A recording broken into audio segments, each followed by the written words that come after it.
पिता बार बार सर पटक रहा है, कह रहा है वो कौन सा दिन था जब बेटे को अमेरिका जाने के लिए मैंने फोर्स किया था। पिता बार बार कह रहा है कि काश वो बेटा वो दिन ही ना आता जब बेटा मेरा कमाने हरियाणा से अमेरिका जाता। दोस्तों बताना चाहूँगी, अमेरिका में बहुत सारे भारत देश के लोग डंकी रूट के जरिए वहाँ पे प्रवेश करते हैं अवैध तरीके से और वहाँ पे गिरफ्तार भी होते हैं। उनको सजा भी होती है, उनको जेल भी होती है, उनको टॉर्चर भी किया जाता है, लेकिन उन्हें कोई फर्क नहीं पड़ता है। ये सब गधों की तरीके से होता है। आपको बताना चाहूँगी, भारत में जितने घुसपैठिया अवैध तरीके से या वैध तरीके से आते हैं, उनका रुतबा देखो, उनका एक्शन देखो, उनकी आंखें तो देखो। बांग्लादेशी, रोहिंग्या, पाकिस्तानी यहाँ आते हैं, यहाँ रहते हैं और फिर क्या करते हैं, यहीं के लोगों की बेटियों के साथ कुकर्म करते हैं और उनको मार करके फेंक देते हैं और हम ढूंढते रह जाते हैं कौन मारा कौन मारा। लास्ट में फाइल को धूल में फेंक दी जाती है, क्योंकि वे यहाँ के मूल निवासी नहीं हैं, तो उनका आधार कार्ड, पैन कार्ड हमारे किसी रजिस्टर में नहीं है। बट उनके पास आधार भी है, पैन भी है, बैंक अकाउंट भी है, उनके पास परिवार नकल रजिस्टर भी है। उन्होंने पूरी अपनी चौकबंदी कर रखी है। दोस्तों ये दुख भरी कहानी जब से सुना है, शॉक्ड होके रह रही हूँ। हरियाणा का मई 2000 में पैदा हुआ कपिल, अभी 26 साल का युवक, सपने बड़े बड़े, कमाने की चाह, कुछ करने की चाह, बड़ी ऐसाइयों से जीने की चाह। मैं बताना चाहूंगी, कपिल के जाने में 45 लाख रुपए खर्च होता है और पिता क्या कह रहा है, हम गरीब हैं, हम तो बॉडी भी नहीं मंगा सकते। मैं पिता से इतनी बात पूछना चाहूंगी कि घुसपैठिया बनते क्यों हो। हमारे यहाँ घुसपैठियों ने नाक में नकेल डाल रखी है मूल निवासी भारतीयों की।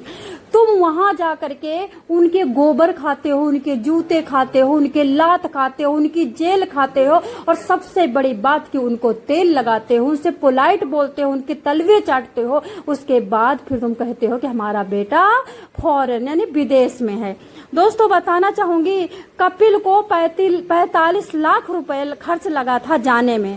क्या आपको नहीं लगता है कि 45 लाख है, एक परिवार में 2-3 शादी भी हो जाएंगी, आराम से कोई दुकान छोटी सी या 2-4 भैंसे खरीद लो और उसके हिसाब से आप ओरिजिनल घी बेचना शुरू करो, ओरिजिनल दूध बेचना शुरू करो। शुद्ध देसी घी अगर आप बेचोगे तो 4 पैसा महंगा भी बेचोगे और दरवाजे पे तुम्हारे पे आएगी। दोस्तों बताना चाहूंगी, भारत देश में शुद्ध घी की इतनी कमी है, अगर कोई गाय और भैंस का शुद्ध घी बेचने का व्यापार चलाता है और 100% ईमानदारी के साथ ये व्यापार है, आसमान में रातों रात उठ जाएगा। क्या 45 लाख कम नहीं, 45 लाख कम थे इस छोटी सी डेयरी के लिए? गांव में रहने वाले बंदे, उनको जगह आराम से मिल जाती है, लेबर आराम से मिल जाता है। गांव के लोग घर के रहते रहते घर के सारे लोग गोबर पानी और चारा का काम कर लेते हैं। हरियाणा में तो औरतें भी कर लेती हैं, बाकी देखो दूसरे देशों में नहीं, दूसरे राज्यों में नहीं करती हैं, लेकिन हरियाणा में तो औरतें मर्दों से ज्यादा करती हैं। तो क्या जरूरत था सांप के मुंह में इस बच्चे को, सुंदर सा बच्चा, लंबा सा बच्चा, क्यूट सा बच्चा और 100 करोड़ के सपने लिए हुए।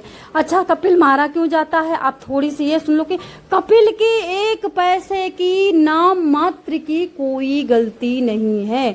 कपिल ने स्टोर में वहां पे डंकी रूट के जरिए गया था और वहां पे कैलिफोर्निया में एक स्टोर में सिक्योरिटी गार्ड की जॉब कर रहा था। कपिल को वहां पे सिक्योरिटी गार्ड के जॉब के लिए स्टोर के बाहर राउंडिंग के लिए रखा गया था। कोई आए गाड़ी न लगा पाए, कोई अनऑथराइज कोई पर्सन यहाँ बेफालतू की गंदगी ना फैलाए और कोई यहाँ पे बेफालतू में आदमी खड़ा ना हो। कपिल बाहर सिक्योरिटी गार्ड की ड्यूटी करता है। एक अमेरिकन आता है और वहां पे स्टोर के सामने फ्रंट पे पेशाब करने लगता है। कपिल मना करता है, ये स्टोर है, मैं सिक्योरिटी गार्ड का ड्यूटी करता हूँ, मेरी जिम्मेदारी, आप पेशाब मत करें। उस बंदे ने नहीं सुना, कपिल ने फोर्स किया, प्लीज आप यहाँ पेशाब पे मत करें। इन फोर्स पे उन महाशय ने एक प्यारे से इकलौते से बेटे को आघात पहुंचाया और उसके बाप को रोने का पूरा जीवन, मतलब पूरे जीवन कर दिया कि अब कभी भी वो जिंदगी में हंस नहीं पाएगा। गोली निकालता है और कपिल को धड़ाक धड़ाक धड़ाक धड़ाक पेट और पीठ में ठान देता है और कपिल वहीं पे ढेर हो जाता है। दूसरे जो सहपाठी होते हैं, सहयोगी कर्मचारी होते हैं, यानी कि सिक्योरिटी गार्ड, वो दौड़ के जाते हैं, कपिल को उठाते हैं और हॉस्पिटल लेके जाते हैं। पर डॉक्टर ने साफ मना कर दिया कि ये हॉस्पिटल में मत लाओ, ये मर गया है। आज की डेट पे कपिल का पापा रो रहा। अरे यार, क्यों इतनी आकांक्षाएं बढ़ाते हो? करना क्या है? मरना ही तो है। क्यों कट मर रहे हो पैसे के लालच में? क्यों? अरे मरने की जल्दी क्यों है? मरने के लिए इतना तुम आतुर क्यों हो रहे हो? एक ही रोटी कपिल भी खाता, एक ही तुम खाते। हो सकता है कि वो अमेरिका की रोटी तुमको ज्यादा स्वादिष्ट लगती, लेकिन 45 लाख में आप घी की रोटी बना के खा सकते थे। फिर से बोलना चाहूंगी, अब बाप इसका कपिल का बॉडी लाने के लिए गुहार मार रहा है मोदी सरकार से। जब डंकी रूट के जरिए अवैध तरीके से, अवैध दस्तावेजों के थ्रू आपने अपने बेटे को भेजा था, तो क्या मोदी जी से सलाह लिया था? मोदी जी किस के पैजामे में नाड़ा डालेंगे? अब यहाँ पे मोदी जी की गलती भी दे दी जाए, क्योंकि मोदी जी नहीं पाएंगे टाइम, नहीं करेंगे काम, तो मोदी जी को अब कल से गाली भी शुरू हो जाएंगी। यहाँ पे दूसरी सरकार होती तब भी मैं यही कहती, कोई मोदी जी की मैं चड्ढी की कोई बड़ी भारी चाट उपाड़ती वाली औरत नहीं हूँ।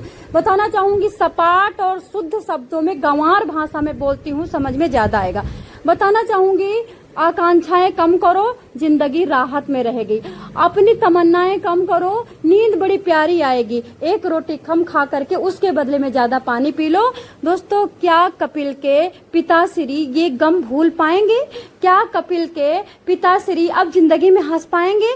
क्या कपिल के पिताश्री गाड़ियों में घूम पाएंगे? आकाश वो 45 लाख रुपए होता और बिजनेस करते तो छोटा छोटा रुपया अमाउंट करके आप कर्ज भी उतार सकते थे, और आप यहाँ पे रहते तो आपकी यहाँ पे मदद भी हो जाती। अमेरिका में भारत का बंदा कुत्ते बिल्ली के समान, चूहे के समान है, लेकिन भारत में बाहर के बंदे यहाँ पे राज ठाठ कर रहे हैं। आप देख रहे हो रघुपुरा की औरतें वहां तेल लगाती हैं, जाके साड़ी लेके आती हैं, गहना लेकर के आती है, जेवर लेके आती है। रघुपुरा की औरतें एक दिन में एक बार मतलब कंघी करती होंगी, वो पाकिस्तान से आई 100 बार ब्लीचिंग और फेशियल और मसाज करती है। तो बाहर के लोग यहाँ पे धाए धाए कर रहे हैं, ऐसा आराम कर रहे हैं, मार रहे हैं, कत्ल कर रहे हैं, लेकिन यहाँ का आदमी बाहर कुत्ते बिल्ली की तरह जी रहा। क्यों जाते हो अपना देश? अपने देश में रहने के लिए अमेरिका, ब्रिटेन, इंग्लैंड, मतलब जो देश है सब मर रहे हैं, और तुम बाहर जाते हो, राम को छोड़ के जाते हो तो फिर राम नहीं मिलेंगे, रावण ही मिलेंगे। कृष्ण को छोड़ के जाते हो तो कंस ही मिलेंगे। दोस्तों, समझाने के लिए इतना काफी है कि कपिल 2000 में मई में पैदा होता है, 2000 की मई में पैदा हुआ है, और अभी 26 साल का है। अमेरिकी फितरत ने, अमेरिकी मतलब घमंड ने, सुपर पावर ने, अहम ने, एक जींद के लड़के को, बराह कला का रहने वाला है, थाना बराह कला का रहने वाला जींद का कपिल, अमेरिकी में लाश सड़ रही है। आज उसके पापा के